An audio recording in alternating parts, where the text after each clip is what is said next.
positions where they want to put an end to this and play a more responsible position in order to put an end to the safar for letting go, some of the issues at the moment. What about the international community? How likely is it that they would be, in some ways, trying to back a deal like this, in that it would sort of mean possibly a negotiated exit, which would avoid the need for any kind of international involvement on the ground?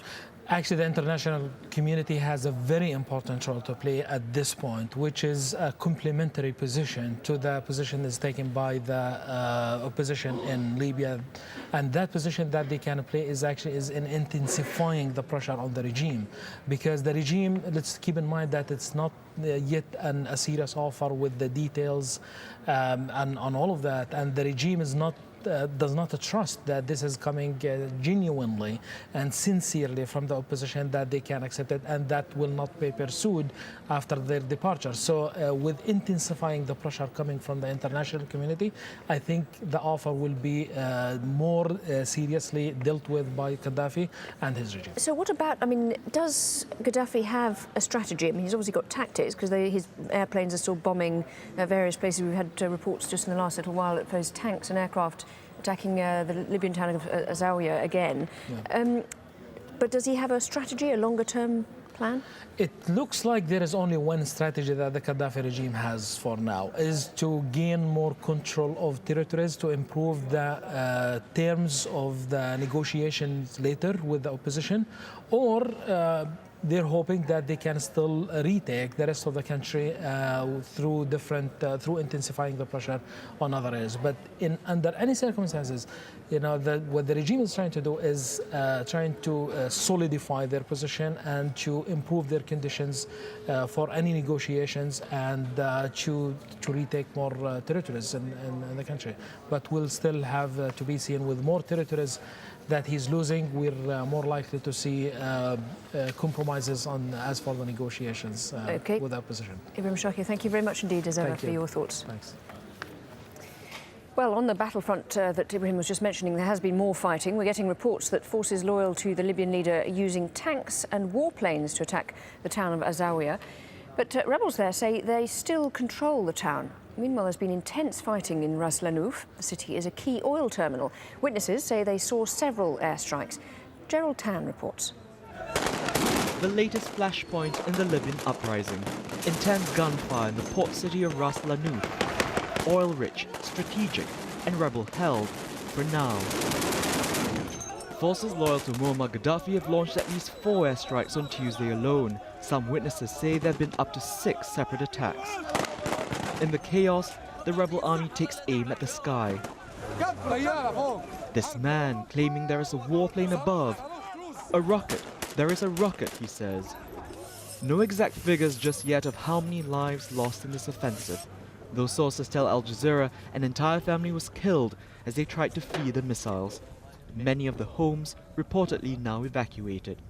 One of the first strikes struck near a residential area, shattering a water supply line. What happened is that a warplane came and started to bomb a water plant that feeds the Ras Lanouf area, including hospitals and businesses in the city. The city's main business is oil. Ras Lanouf sits in open terrain along the Mediterranean coast. It's a relatively small city, but has its own airport, sea terminal and oil refinery, with a capacity of 220,000 barrels of crude a day. The Gaddafi regime has flexed its aviation muscle with increasing force, an advantage some Western nations want neutralized. They're pushing for a no-fly zone to ban Libyan warplanes and helicopters from the battlefield.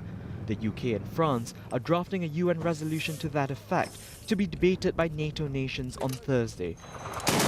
On the ground, though, the rebels say their resolve is stronger than ever.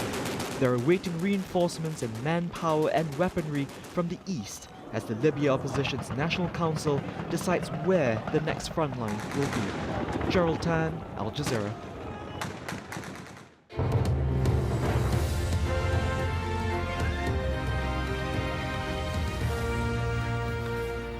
At least 3 inmates have been killed and dozens more injured during clashes with police at a prison in Sana'a, the capital of Yemen. Around 2,000 prisoners have joined protests across the country, calling for the removal of President Ali Abdullah Saleh. AlJazeera's Hashim Al-Bara has more. Plumes of smoke billowing from the central prison in the capital. Violence broke out when inmates started chanting anti-government slogans and denouncing President Saleh. Security forces fired tear gas. The whole area is sealed off by security forces amid mounting tension in the capital. The popular movement for change has entered its fourth week, and the resolve of the protesters remains strong. I think after Tunisia and Egypt, we are very optimistic that change will come to Yemen. I mean, after 30 years as a president on Yemen, it's time to change. They know that the fall of the regime may depend on a complex interplay of factors, like the role of the army, the tribes, and the opposition. However, they are very confident that they continue to inspire people to take to the streets. They might be able to achieve their goal in the weeks to come. Calls for dislodging the president are widely ignored here in the parliament. This session is boycotted by the opposition, which accuses the parliament of rubber-stamping presidential decrees and decisions. President Saleh's General Congress Party is already showing cracks. At least 15 MPs have resigned over what they say is a brutal clampdown on the protesters. After we resigned, we formed an independent bloc. Our plan is to push to reform the whole political system. Look at the situation now and you will understand why it has to be imminent. To enforce change, the protesters are mustering more people here in the capital and across the country. They hope that one day the president will heed their calls to stand down. Hashim Al-Bara, AlJazeera, Sana'a. A massive bomb has exploded in Pakistan's Faisalabad city. How it may be linked to the 2009 attack on the Sri Lankan team, we'll have a full report coming up. And studying for a better life on International Women's Day, we look at the challenges facing Kenya's Maasai.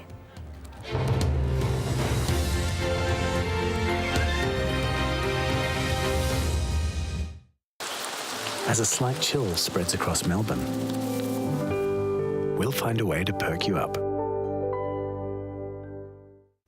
Well, welcome back. We are taking a look at what's happening across the United States. And of course, it is springtime. That means a mix of weather, a mix of rain, a mix of snow, some very messy weather there. I want to take you and show you what's happening on the forecast map as we make our way into Wednesday. We're looking at some very messy conditions, really, anywhere from the Gulf Coast all the way up to Atlanta, Washington. That means travel delays there.